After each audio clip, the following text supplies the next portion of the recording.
ছাত্র শিবিরের ওয়ার্ড সভাপতি ফজলে রাব্বি সিফাতকে হত্যার উদ্দেশ্যে ছাত্রদল সন্ত্রাসীরা কুপিয়ে জখম করে। প্রকাশ্য সংবাদ সম্মেলনে ছাত্রদল সভাপতি রাকিবুল ইসলাম রাকিব শিবিরের উপর দায় দিয়ে দেওয়ার মতো নির্দেশনা প্রদান করে, যার মাধ্যমে দেশবাসীর কাছে তাদের ঘৃণ্য পরিকল্পনা স্পষ্ট হয়ে যায়। দখলদারি দেখে বোঝার উপায় নেই যে দেশের কোনো পরিবর্তন হয়েছে।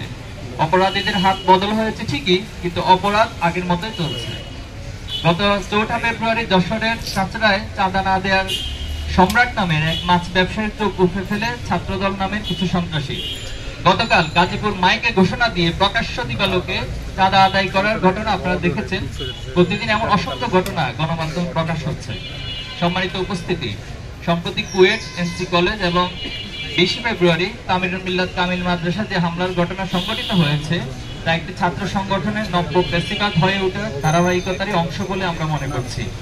খুলনা প্রকৌশল ও প্রযুক্তি বিশ্ববিদ্যালয়ের সাধারণ ছাত্রদের উপর ছাত্রদল যুবদলের বহিরাগত সন্ত্রাসীদের নিয়ে প্রকাশ্য দিবালোকে পরিকল্পিতভাবে সশস্ত্র হামলা পরিচালনা করে, যেখানে অর্ধশতাধিক শিক্ষার্থী মারাত্মকভাবে আহত হয়। কিন্তু ছাত্রদল তাদের উচ্ছৃঙ্খল কর্মীদের বিরুদ্ধে ব্যবস্থা না নিয়ে উল্টো সেই সন্ত্রাসী কর্মকাণ্ডের দায় ছাত্র শিবিরের উপর চাপিয়ে দেয়। শুধু তাই নয়, প্রকাশ্য সংবাদ সম্মেলনে ছাত্রদল সভাপতি রাকিবুল ইসলাম রাকিব শিবিরের উপর দায় দিয়ে দেওয়ার মতো নির্দেশনা প্রদান করে, যার মাধ্যমে দেশবাসীর কাছে তাদের ঘৃণ্য পরিকল্পনা স্পষ্ট হয়ে যায়। একদিকে ছাত্র শিবিরের দায় চাপিয়ে দেওয়ার প্রকৃত ঘটনা আড়াল করতে চেষ্টা করে, অন্যদিকে যুবদল তাদের চিহ্নিত সন্ত্রাসীকে বহিষ্কার করার মাধ্যমে নিজের সাংগঠনিক সংশ্লিষ্টতা প্রমাণ করে। এই ঘটনায় দেশব্যাপী সমালোচনা ঝড় উঠলে তা ধামাচাপা দেওয়ার জন্য সিলেটের এমসি কলেজে আঞ্জুমানে তালামিজে ইসলামীয় কর্মী মিজানুর রহমান রিয়াদের সাথে শিক্ষার্থীদের হাতাহাতির ঘটনায় 2 জন জাহিদুল ইসলাম হৃদয় ও রিয়াদ নামে আহত হওয়ার দায় ছাত্র শিবিরের উপর প্রদান করে। পরবর্তীতে কলেজের অধ্যক্ষের বক্তব্যের মাধ্যমে প্রকৃত ঘটনা প্রকাশ পেলে ছাত্র শিবির যে সেই ঘটনার সাথে জড়িত নয় তা প্রমাণিত হয়।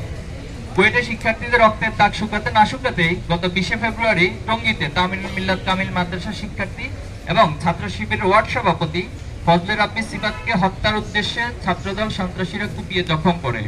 শুধু তাই নয়, জোরপূর্বক নিজেদের পক্ষে স্বীকারোক্তি নিতে একাধিকবার ছাত্রদল কর্মীরা তাকে নির্যাতন করে। আসামিকে ছিনিয়ে নিয়ে ছাত্র শিবিরের বিরুদ্ধে বক্তব্য নিতে ছাত্রদল নেতাকর্মীরা থানার সামনে মব তৈরির চেষ্টা করে।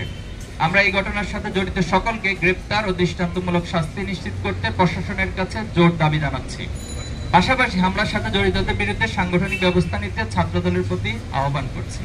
প্রিয় সাংবাদিক ভাইয়েরা, অন্তর্বর্তী সরকার গঠনের 7 মাস অতিক্রান্ত হলেও এখনো দেশে আইন শৃঙ্খলা পরিস্থিতি স্বাভাবিক হয়নি।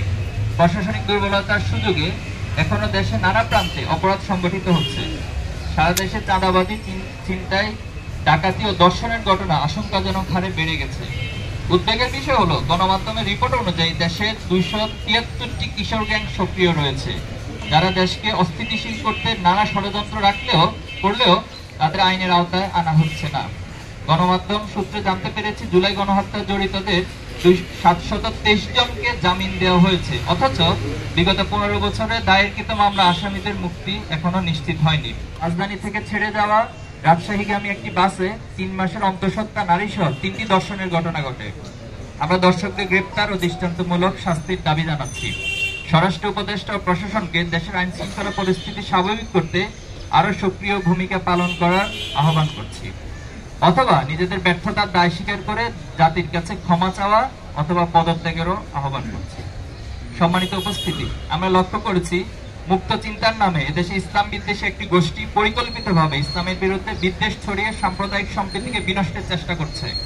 সেই গোষ্ঠীর এক ক্রীড়ানক জাতীয় শিক্ষাক্রম ও পাঠ্যপুস্তক বোর্ড এনসিটিবি এর পাঠ্য বই সংশোধন ও পরিমার্জন কমিটির সদস্য, তার মূল নাম হচ্ছে সাজ্জাদুর রহমান। তিনি রাহা নাম ধারণ করে আল্লাহ ও রাসূল সাল্লাল্লাহু আলাইহি ওয়াসাল্লামের শানে চরম অবমাননাকর ও দৃষ্টতাপূর্ণ শব্দ ব্যবহার করে একটি ফেসবুক পোস্ট দিয়ে দেশের সংখ্যাগরিষ্ঠ জনগণের ধর্মীয় অনুভূতিতে আঘাত এনেছে, যা ফৌজদারি আইন লঙ্ঘনের শামিল। আমরা অতি দ্রুত তাকে গ্রেপ্তার এবং শাস্তির আওতায় আনার জন্য সরকারের কাছে দাবি জানাচ্ছি।